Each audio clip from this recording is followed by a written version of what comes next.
Fact that the principal monuments of the Giza plateau, the three Great Pyramids and the Great Sphinx, all lock astronomically on the date of around 10,500 BC, to me is most unlikely to be an accident. What if the real builders of the pyramids aren't who we think they are? For decades, Graham Hancock has challenged mainstream history with bold claims about lost civilizations and advanced ancient knowledge. Now, he says he's found proof that changes everything we thought we knew about the Great Pyramids. From star alignments to mysterious ancient texts, this isn't just speculation, it's a story that might reveal the greatest cover-up in archaeology. The question is not only who built the pyramids, but also why. Were they simply tombs, or something far more mysterious? Were the ancients trying to leave us a message in stone, written in alignments, numbers, and astronomical symbols? So buckle in. This is a journey across time, myth, and stone. And by the end, you may find yourself asking, do we truly know who really built the pyramids? Now, Egyptologists will tell you that, they could move heavy blocks because they put them on wet sand. Well, maybe if you're just at ground level, that will do. But when you're 350 feet above the ground, as you are in the King's Chamber, that won't do at all. Graham Hancock's alternative history idea. When Graham Hancock burst onto the scene with his book Fingerprints of the Gods in 1995, he was not presenting himself as an academic, but as an investigator who dared to ask different questions. He wasn't satisfied with the neat narrative that history textbooks delivered. He looked at the pyramids, the Sphinx, and other monumental sites around the world and thought, this doesn't add up. His central thesis was simple but radical. Long before recorded history, there was a civilization with advanced knowledge, one that left traces around the globe. For Hancock, the pyramids are a prime example.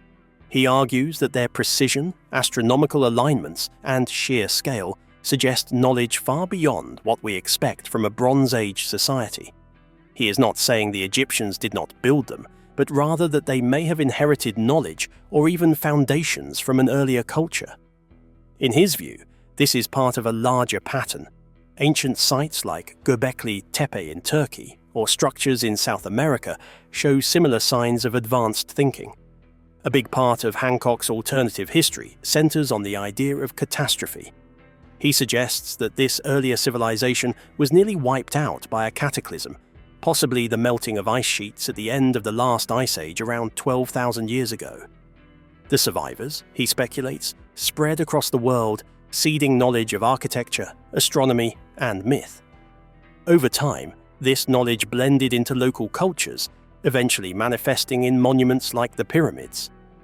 This idea positions Hancock not just as a researcher, but as a storyteller. He connects myths of a global flood, tales of lost lands like Atlantis, and traditions of sky gods bringing wisdom to humanity. To him, these stories are not just legends but faint echoes of real history. The pyramids, in this framework, are monuments that preserve and express that lost wisdom. Of course, such ideas are not accepted by mainstream Egyptology, but Hancock has always thrived outside the boundaries of academia. His appeal lies not just in his arguments, but in his willingness to challenge orthodoxies and his knack for painting history as an unfinished puzzle. For many, he makes history exciting again, even if scholars roll their eyes. The proof he brings. When Hancock speaks of proof, he often begins with astronomy. The Great Pyramid, he points out, is aligned almost perfectly to true north, a feat that modern surveyors still admire.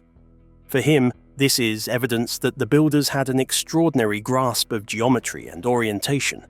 He adds that the three Great Pyramids of Giza line up with uncanny similarity to the three stars of Orion's belt. To Hancock, this is not a coincidence, but a deliberate design meant to mirror the heavens. He also emphasizes numbers and proportions. Hancock has drawn attention to measurements of the Great Pyramid that appear to encode knowledge of the Earth itself, its circumference, the length of the solar year, or the dimensions of the planet. Such precision, he argues, suggests that the builders were working with knowledge that should have been far beyond their era. If accurate, this would be a stunning revelation that someone in antiquity had mapped and measured the world. myth and legend form another layer of Hancock's evidence. He frequently references global flood myths, from the Epic of Gilgamesh to Noah's Ark, pointing out their eerie similarities. He suggests these stories may be remnants of a real disaster, perhaps the rapid flooding caused by melting ice at the end of the last ice age.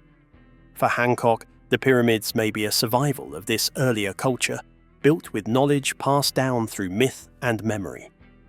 Then there is the Sphinx, which Hancock often brings into the conversation. Along with others like Robert Schoch, he has argued that the erosion patterns on the Sphinx suggest it was weathered by heavy rainfall. Since Egypt has been largely arid for thousands of years, this would imply that the Sphinx, and possibly the Giza complex, dates back far earlier than conventional history suggests. If true, this would radically rewrite Egypt's timeline. Taken together, these strands, astronomy, mathematics, mythology, and geology, form what Hancock calls his proof. He does not present a single smoking gun, but rather a tapestry of anomalies that, in his view, can only be explained if there was a forgotten civilization behind it all. Whether one finds this compelling depends largely on how open one is to connecting dots across disciplines. Mainstream view and criticisms. Mainstream Egyptology, of course, sees things differently. The pyramids of Giza, according to the scholarly consensus, were built during Egypt's Old Kingdom, roughly 4,500 years ago. Khufu, Khafra, and Menkaure are credited with commissioning the three Great Pyramids. Archaeologists point to inscriptions, workers' villages, and quarry marks as solid evidence of this timeline. For them, the pyramids are products of Egyptian ingenuity, organization, and devotion to their kings. Critics of Hancock argue that his ideas are often more romantic than scientific. The Orion correlation, for example, has been challenged on the grounds that the alignments are not as precise as he claims. Astronomers have noted that while there is a resemblance between the pyramids and Orion's belt, the match is not exact, and alternative star patterns could be drawn just as easily. They suggest that Hancock is seeing patterns where none were intended. Similarly, the claims about the Great Pyramid encoding Earth's dimensions have been labelled numerology. Skeptics point out that if one looks hard enough, one can find all sorts of mathematical coincidences in large structures. Critics say Hancock sometimes cherry-picks numbers or uses approximations that suit his thesis while ignoring inconsistencies. The Sphinx erosion argument also divides opinion. While Hancock and Schoch argue for rain erosion, other geologists maintain that the weathering could be caused by wind, sand, or other factors.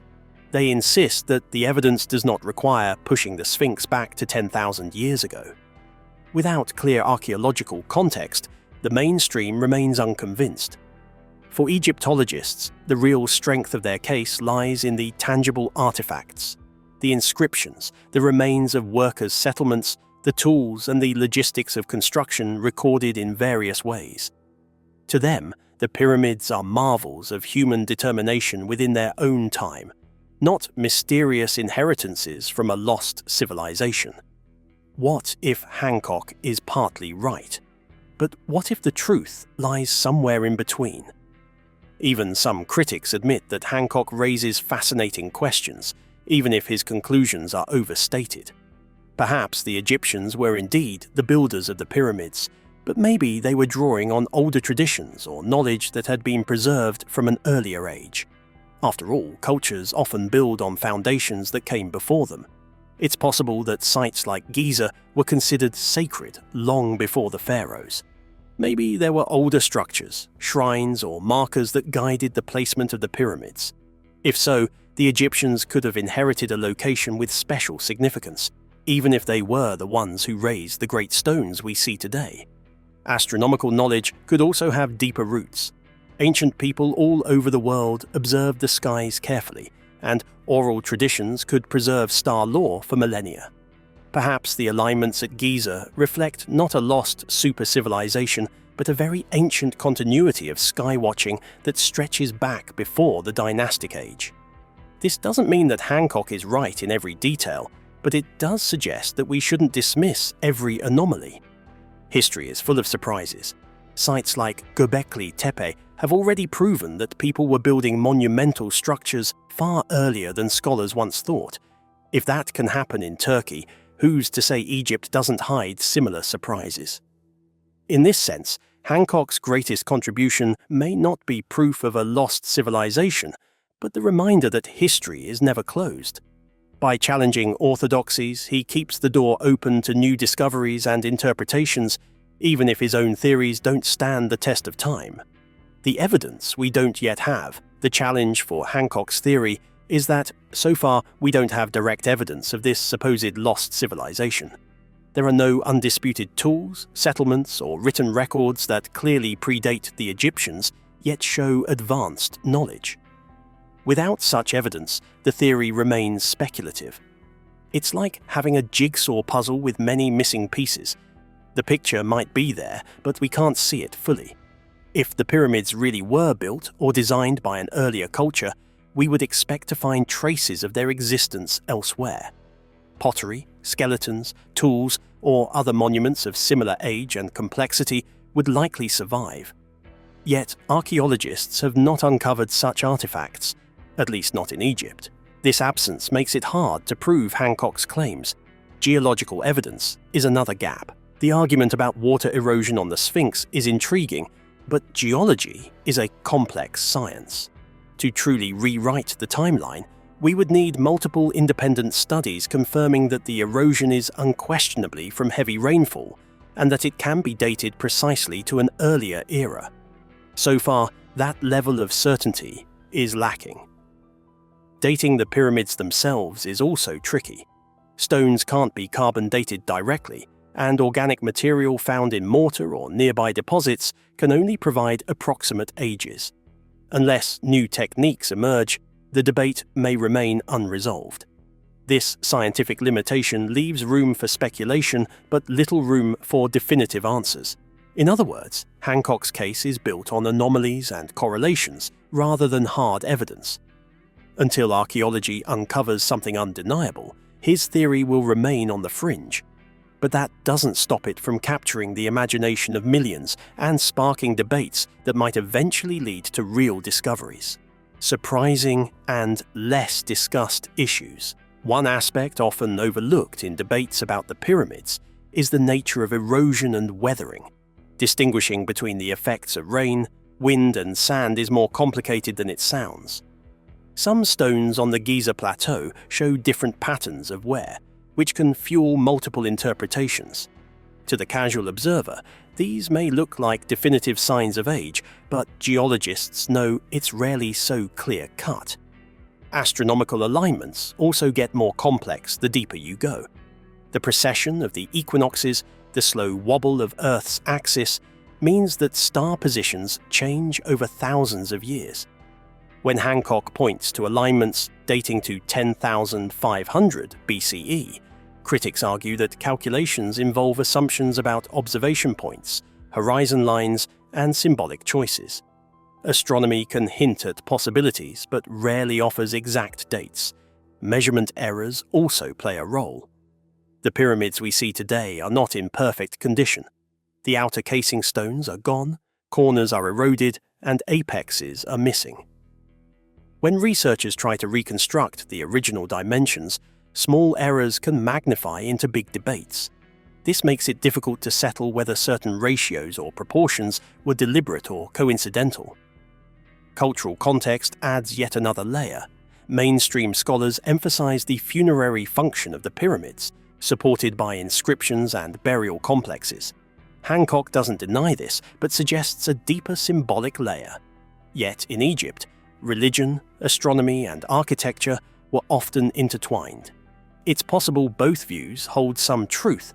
The pyramids could serve as tombs while also encoding celestial symbolism. These less discussed issues show why the debate is so enduring. It's about how we interpret multiple strands of geology, astronomy, mathematics, and myth. Each field has its uncertainties, and when those uncertainties overlap, mystery thrives. Can we bring proof? The word proof is tricky in archaeology. Hancock believes we already have enough anomalies to question the mainstream story, but scientists demand more rigorous evidence. To truly prove an alternative history, we would need unambiguous discoveries, artifacts, inscriptions, or data that cannot be explained within the conventional timeline. Some progress is being made. Advances in ground-penetrating radar and other non-invasive techniques are allowing researchers to look beneath the surface of the Giza plateau in new ways. Occasionally, announcements about hidden chambers or anomalies spark excitement, though most findings so far still fit the mainstream narrative. Still, the potential for surprises is there. New dating methods are also emerging. Techniques like cosmogenic nuclide dating, which measures how long rock surfaces have been exposed, could eventually shed light on the age of the pyramid's stones. If these studies are ever applied comprehensively, they might provide more solid answers than we currently have. Hancock often calls for a more open-minded approach, collaboration between mainstream scholars and alternative researchers. While this is easier said than done, it's a fair point. Dismissing anomalies outright risks missing important discoveries, while embracing every anomaly as proof risks drifting into fantasy. Balance is key. In the end, whether we can ever bring proof depends on how willing people are to rethink history. For now, Hancock offers a provocative story, one that inspires curiosity, even if it doesn't fully convince academia. What we do know well. Despite the debates, there are facts about the pyramids that no one disputes. The Great Pyramid is aligned with astonishing precision to true north, with an error of only a fraction of a degree. The sheer engineering involved, moving blocks weighing tons, creating perfectly level foundations, constructing intricate internal chambers, is beyond question. These were achievements of human ingenuity, whatever their inspiration. We also know that the Egyptians were deeply invested in the stars. Texts like the pyramid texts show a fascination with the heavens, especially Orion and Sirius. Alignments to stars may not prove a lost civilization, but they do reflect the Egyptians' belief in cosmic order and the journey of the soul after death. The sky and the afterlife were inseparable in their worldview. There is also strong archaeological evidence linking the pyramids to the reigns of specific pharaohs.